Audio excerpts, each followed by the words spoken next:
Hi everyone, today we're going to take a look at the Krebs cycle, which is the third stage of aerobic respiration, and it's also the stage that follows the link reaction. So let's get right into it. In our last video, we went up till the point where in the link reaction, we form a molecule that is called acetyl-CoA, which is pretty much just coenzyme A, also known as CoA, accepting the 2C acetyl group, which is pretty much just an acetyl group made of a 2C molecule, a 2-carbon molecule. From this stage onwards, what's going to first happen is the coenzyme A is going to detach from the acetyl group. So the acetyl group and the coenzyme A is essentially going to be separated. And so we're going to have the acetyl group, which is a 2C carbon molecule, and this is going to be accepted by what is a 4C molecule. So basically a 4-carbon molecule is going to accept the acetyl group. And this 4-carbon molecule is a molecule called oxaloacetate. So oxaloacetate is going to accept the 2C acetyl group. And from then onwards, we will be forming a 6C molecule, a molecule with 6 carbons. Now, this 6C molecule is afterwards simultaneously decarboxylated and then also oxidized in order to release CO2.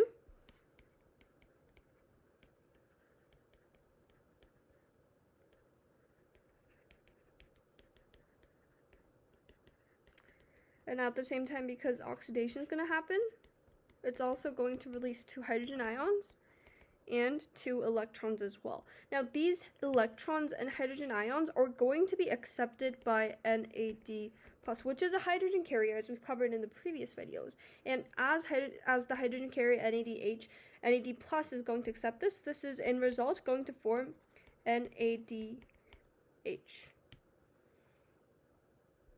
Now, because we've undergone the process of decarboxylation, which is pretty much getting rid of CO2 and removing it, because we had originally a 6C molecule and now we're getting rid of carbon dioxide, which has one of the carbons in it, we are going to end up with a 5C molecule. Now, after that, the 5C molecule undergoes another sequence of simultaneous decarboxylation and also oxidation again.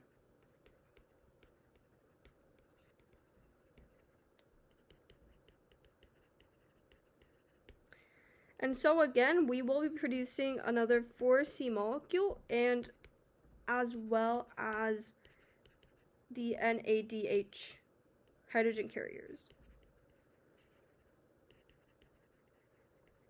as well as one of the hydrogen ions that come along with it.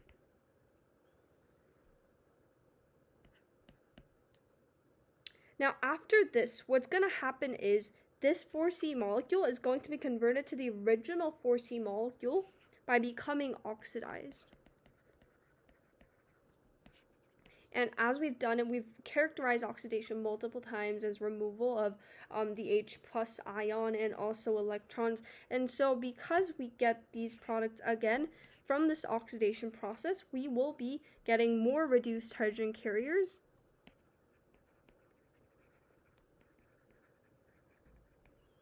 which are just pretty much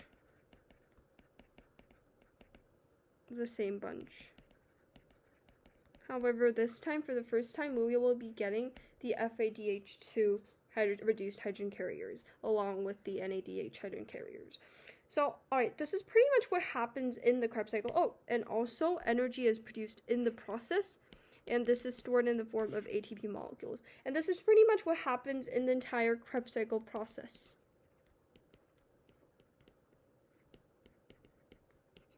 And this entire cycle, this entire single circle happens 2 times for one glucose molecule.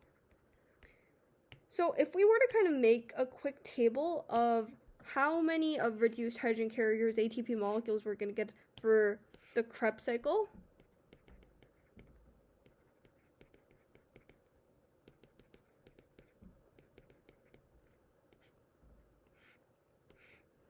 we're obviously going to get one ATP molecule out of one cycle of the Krebs cycle, And so far we have gotten 3 NADH and 1 FADH2. And because we're going to repeat the cycle 2 times, iterate it 2 times for each glucose molecule, in total, we're going to get these quantities of each of these biological molecules. And alright, that is it for the Krebs cycle. Hope this video was helpful. And next time we're going to go over electron transport chains, which are also involved as a key process in respiration.